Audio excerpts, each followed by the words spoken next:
위원이십니다. 시작해 주십시오. 예. 지금 자꾸 이제 김현지 보좌관에 대해서 궁금증을 이야기하시는데, 아니 김현지 보좌관이 무슨 악행을 했다라는 뉴스라도 나왔습니까? 왜 멀쩡한 사람을 자꾸 탈탈 털고? 저는 사실 궁금한 게 이 통일교가 권성동과 국민의힘 인사들한테 돈을 줬다는데 도대체 얼마나 많은 사람들이 돈을 나눠 먹었는지 이게 너무 궁금해요. 예? 그다음에 김건희, 계부, 김충식이 어디까지 권력 남용을 하고 국정농단에 개입했는지 정말 궁금해요. 그게 대한민국을 망쳤으니까.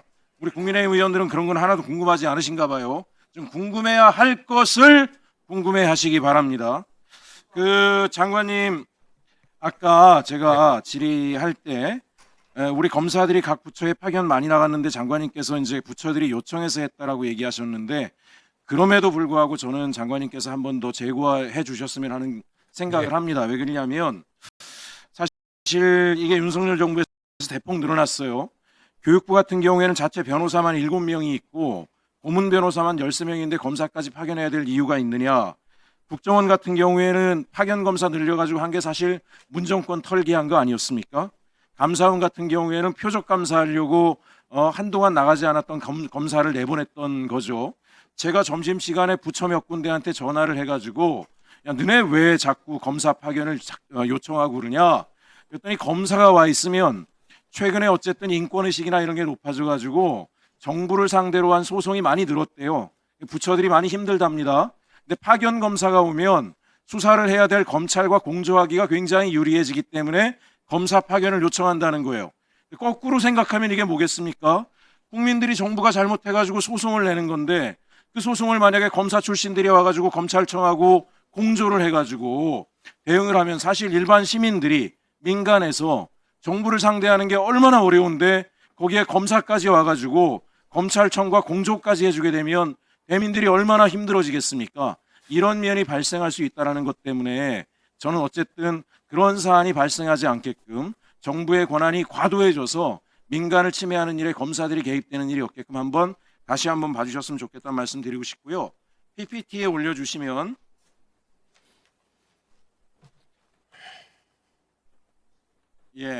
넘겨주세요. 어미중 검사건 잘 알고 계실 거예요. 지금 어미중 검사건.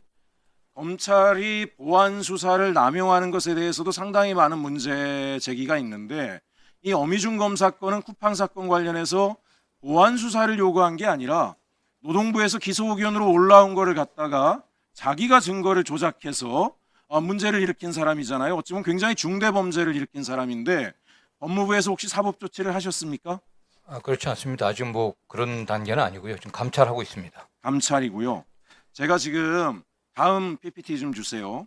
박상현 검사 여기 나와 있죠. 대북송금 관련해서 여러 가지 감찰 중인 것으로 알고 있고 비의 의혹들이 하나씩 드러나고 있다고 생각을 합니다. 다음 PPT 보여주세요.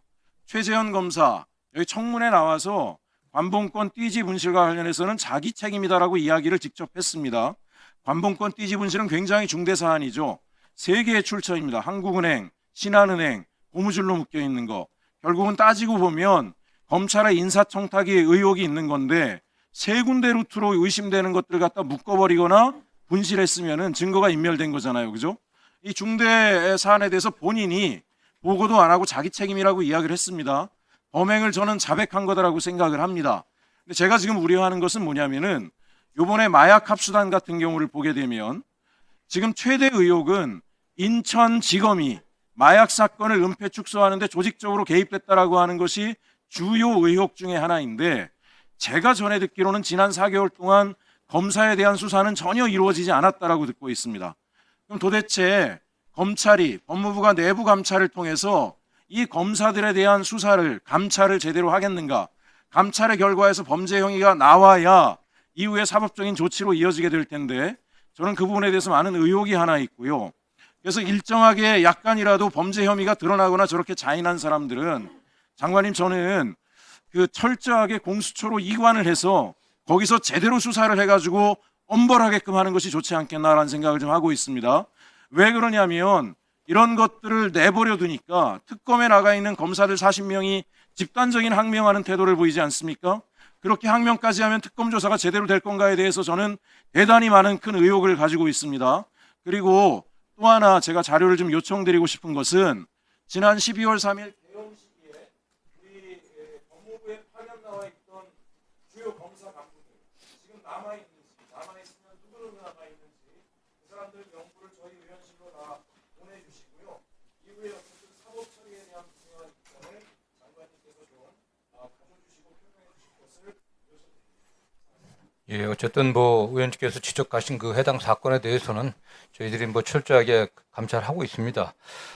검찰의 감찰을 어떻게 믿을 수 있냐라고들 많이 말씀하시는데 이재명 정부 이후에 마약 합수부도 구성됐고요. 그다음에 지금 현재 고검에 감찰하는 팀도 또 새로 구성된 분들입니다. 전 좀 믿고 좀 기다려 주시고 만약 뭐 관봉 사건 같은 경우 좀 감찰 및 수사를 하고 있지만 이전 하다가 하면 저희 상설 특검을 요청할 계획입니다. 어쨌든 그리고 의원님 지적하신 지난해 그 12월 3일 내란 계엄의 당시에 법무부에 근무하던 간부들은 지금 거의 없는 것으로 알고 있습니다. 다시 한번 확인해 보겠습니다. 네.